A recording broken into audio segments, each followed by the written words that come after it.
Merci beaucoup d'être venu, hein. Soyez prudents sur la route, hein. Hey, vous êtes là vous aussi? Si on parlait du Sony A7 IV.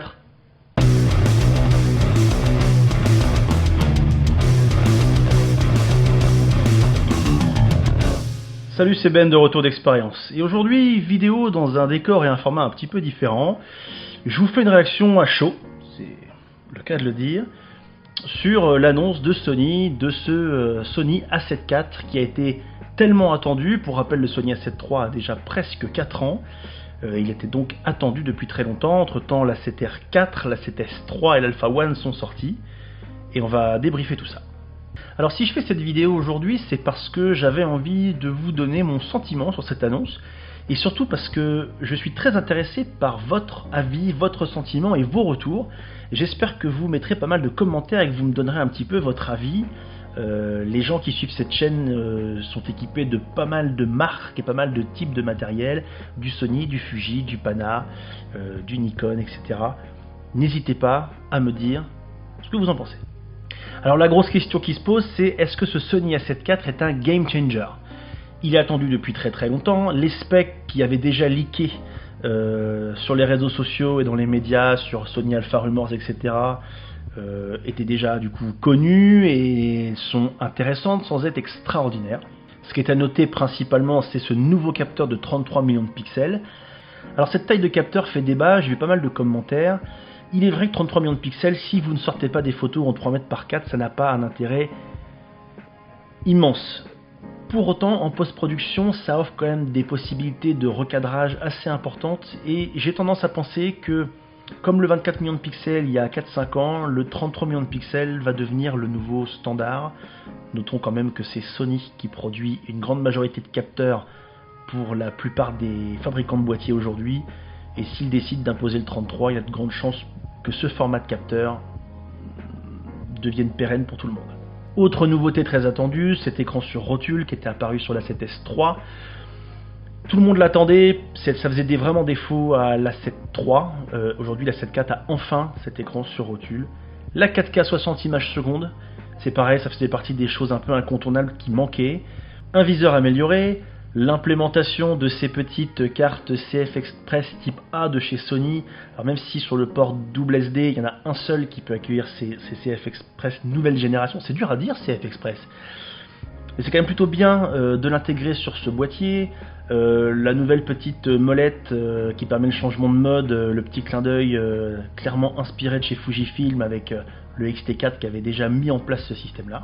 En termes d'ergonomie, cette poignée un petit peu plus profonde héritée de la 7S III, qui était également très attendue, même si globalement Sony change assez peu son ergonomie générale. D'années et d'itération en itération, ils ont tendance à améliorer un tout petit peu des détails pour que le confort de l'utilisateur soit meilleur. Et puis évidemment, hérité de l'Alpha One, cet autofocus ultra rapide, ultra performant, suivi de l'œil en photo, en vidéo, sur les animaux, sur les oiseaux, sur tout. Waouh! Alors tout n'est pas parfait sur ce boîtier. Il y a ce crop en 4K 60 Super 35, c'est-à-dire un crop de 1,5. On n'est pas en plein format quand on est en 4K 60 images secondes. Bon, c'est pas surprenant, c'est pas un problème technique, c'est juste une volonté pour Sony de brider un peu son appareil. En même temps, s'ils mettent toutes les dernières technologies de l'Alpha One qui coûtent 6 000 € dans un boîtier à 2 800 €, ils vendront plus d'Alpha One, c'est assez logique. Et puis il y a ces problèmes de rolling shutter qu'on imaginait terminés, puisque sur l'Alpha One ils avaient disparu, mais Sony a décidé de ne pas les régler directement sur cet A7 IV. Ça faisait partie des choses qui étaient assez attendues malgré tout. C'est pas une histoire de limitation technologique, on sait que Sony sait le faire, mais encore une fois, s'ils règlent tous les problèmes sur la 7 IV et qu'ils en font un boîtier très haut de gamme qui résout tous les soucis de Sony, quel intérêt les utilisateurs auront de passer sur un boîtier encore plus haut de gamme? Alors est-ce que ce Sony A7 IV est un game changer? Je ne pense pas que ce soit un game changer. Je pense que ça permet à Sony d'asseoir son autorité, d'asseoir sa place de numéro 1 du marché de l'hybride. Ils arrivent à sortir un boîtier début de gamme, alors qu'on s'entende bien, ils sont déjà assez chers ces boîtiers, mais sur la gamme semi-pro et pro, l'Alpha 7 et l'entrée de gamme. Si on se spécialise en photo, ce sera l'Alpha 7R, en vidéo l'Alpha 7S, et quand on est sur du Ultra Pro, l'Alpha One. Donc L'entrée dans le monde du plein format se fera par la 7 IV. Et pour un boîtier d'entrée de gamme pro, ce boîtier offre quasiment le meilleur de ce qui se fait, avec un autofocus qui rivalise très largement et qui, je pense même, dépasse le Dual Pixel de chez Canon. Alors la question c'est, est-ce que ça va engendrer une migration forte de la part des possesseurs d'autres marques? Aujourd'hui, le grand duel va se passer entre Canon et Sony, qui sont les deux grands leaders du marché. Mais je pense, comme Damien Bernal, qui a fait une vidéo que je vous invite à voir, qui est extrêmement intéressante, je pense comme lui que le choix va se faire de façon assez naturelle, puisque Canon, à mon sens, déploie son marketing et ses boîtiers de la même manière que Bose, la marque de son, en faisant des boîtiers qui sont relativement verrouillés, qui n'offrent que très peu de place à la personnalisation. C'est un boîtier presque prêt à l'emploi, avec assez peu de choix, des choix très clairs, mais assez peu de choix. Et je pense que les gens qui ne veulent pas trop se prendre la tête iront vers Canon. Les gens qui sont fans de l'ultra personnalisation, du détail, d'un nombre incroyable de réglages, de vitesse d'obturation, de codec, iront plutôt chez Sony. Pour les utilisateurs Nikon, ça peut faire une vraie différence puisque Nikon a accumulé un véritable retard technologique. Même si le prix du A7 IV est quand même beaucoup plus élevé que ce Z6 II, les gens qui n'auront pas l'envie, le budget ou la patience d'attendre ce Nikon Z9 qui est annoncé comme étant lui un flagship extrêmement performant, risquent de passer sur un A7 IV. Concernant les utilisateurs Fujifilm a réussi à conquérir son marché et ses utilisateurs avec son ergonomie qui lui est quand même assez propre, même si ce Sony A7 IV emprunte 2-3 petites choses de ce X-T4. Pour autant, je pense que Fujifilm a un tout petit peu de retard. Alors, le capteur APS-C n'est pas un vrai problème, je pense. En revanche, l'autofocus, qui même s'il n'est pas mauvais, est quand même très loin des performances de Sony.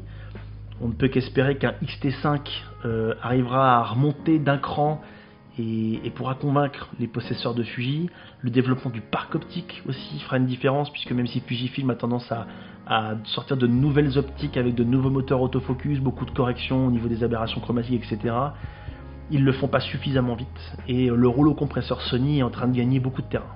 Rappelons que Sony a un parc optique, je pense, le plus développé qui existe aujourd'hui dans l'univers photo et vidéo, que ce soit Sony lui-même qui produit ses optiques classiques, G Master, Zeiss, Sigma, Tamron, Samyang, toutes les marques tierces qui produisent énormément d'optiques.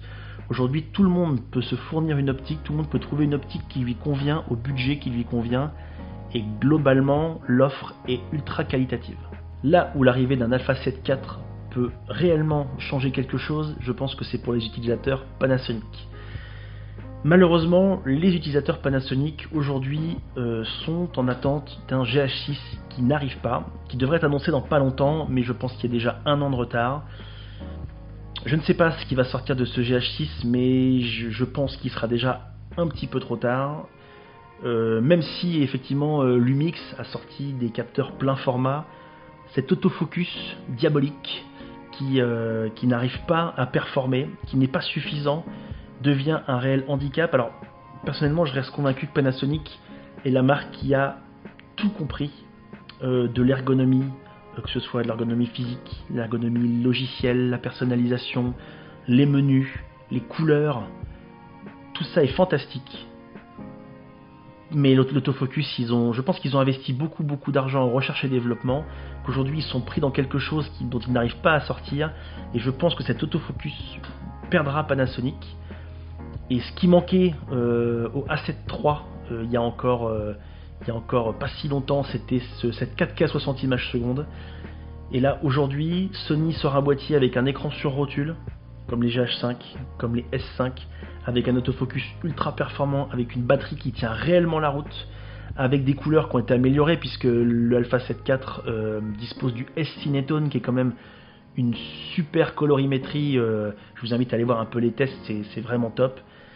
Sony a rattrapé entre guillemets son retard sur Panasonic sur certains points, et aujourd'hui, si ce n'est cette barrière du prix à 2800 €, hein, c'est le prix de l'Alpha 7 IV, honnêtement, je vois pas en quoi Panasonic arrive vraiment aujourd'hui à sortir son épingle du jeu, À l'époque du GH4, ils étaient extrêmement innovants, ils ont sorti le GH5, le GH5S, ils ont été précurseurs de beaucoup de choses, ils ont senti les choses avant les autres, ils ont développé des technologies avant tout le monde. Entre temps, il ne s'est pas passé grand chose, pour diverses raisons, ils ont voulu se lancer sur le plein format alors qu'ils n'étaient pas totalement prêts, et Sony a rattrapé son retard. Et je pense que beaucoup de gens chez Panasonic risquent de passer chez Sony, et j'en fais partie. Je suis très satisfait de mes boîtiers Panasonic, j'adore bosser avec, professionnellement c'est fantastique. Le G9 qui me filme tout de suite, j'en suis extrêmement satisfait également. J'adore filmer des mariages, mais le fait est que cet autofocus me fatigue, puisque le temps que je perds à faire du focus manuel, même si aujourd'hui j'ai acquis des compétences, c'est du temps de perdu, et parfois faire confiance à un autofocus qui ne l'a jamais me permettrait de me concentrer sur l'aspect artistique de ce que je produis. Ce qui était un frein avant, l'écran sur rotule, la batterie, tout ça, n'est plus un problème. Donc je vais pas changer tout de suite de boîtier, parce que je vais attendre de voir déjà ce que ce A7 IV donne. Je pense que je vais essayer de le tester. J'ai pas les sous pour l'instant aussi, j'ai d'autres investissements de prévus dont je vous ferai part sur la chaîne d'ici la fin de l'année, j'espère, un gros investissement notamment. Mais il n'est pas exclu que d'ici une année, après avoir un peu vu des retours à droite et à gauche, et peut-être avoir pris en main ce boîtier, moi-même je revende mes GH5 et GH5S et que je passe sur un Sony Alpha 7 IV.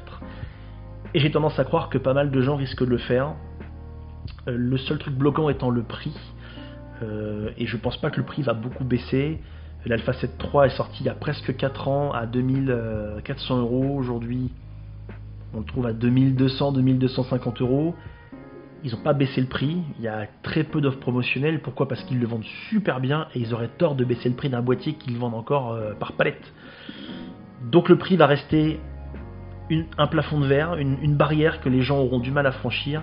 Mais ceux qui sont prêts à le franchir, je pense, vont switcher chez Sony avec un parc optique ultra développé, beaucoup de technologies miniaturisées. Voilà ce que moi j'en pense. Je suis sincèrement impatient de savoir ce que vous en pensez, de ce que vous en dites. Ça m'intéresse de savoir quel est votre ressenti selon la marque que vous utilisez. Est-ce que c'est un boîtier qui vous hype, qui vous intéresse ? Est-ce que...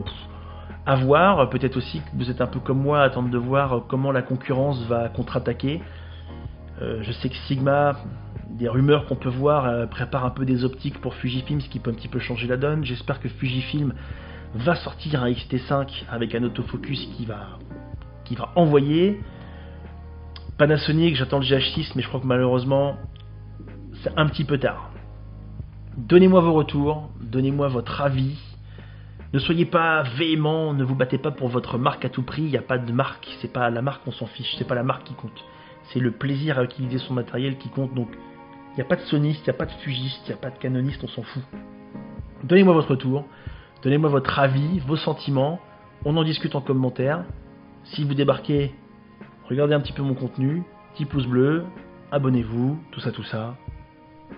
Prenez soin de vous. Salut!